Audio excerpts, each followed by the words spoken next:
Social media, most of us use it nearly every day, and Jacksonville's Sheriff's Office says keep using it because it is helping them in a big way. JSO is using social media as a frontline tool in fighting crime, and First Coast News reporter Nick Perot spoke with JSO. He joins us from the newsroom. Very interesting, Nick.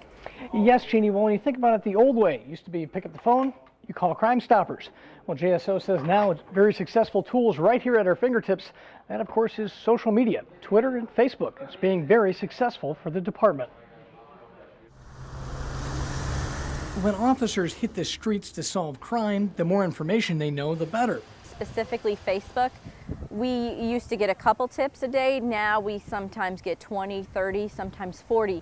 Melissa Bujetta says thanks to good old social media, the Sheriff's Office is getting all kinds of tips from the community, from burglary to murder cases. We just had a murder suspect last week where the suspect was apprehended within a matter of hours from us putting it out.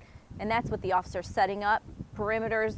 Of course, the suspect ran, but we caught him, and those are all thanks to the tips that came in from social media of people who said, hey, I just saw this guy over at this location.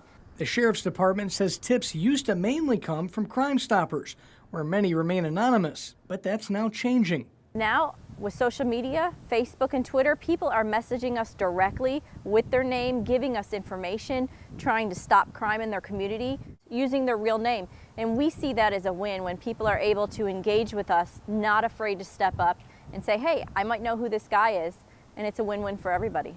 Of course, the information is only as good if you use the tools in front of you, whether that's on your cell phone or computer. We can only directly connect with them as much as they follow us. So if they want that direct communication, that in a time of crisis, in a time of something happening, they want the first and foremost information for their own safety, we ask everyone to follow us. We just can't thank the community enough because that direct engagement with us makes a world of difference. And back here in the newsroom, Melissa Bujetta, as well as Christian Hancock, the PIOs in JSO, say this is something that, of course, it's all about message and communication. You send them a message, they're constantly watching both Twitter and Facebook for updates, so make sure you keep it to Twitter and Facebook for the updates. In the newsroom, Nick Perot, First Coast News, on your side.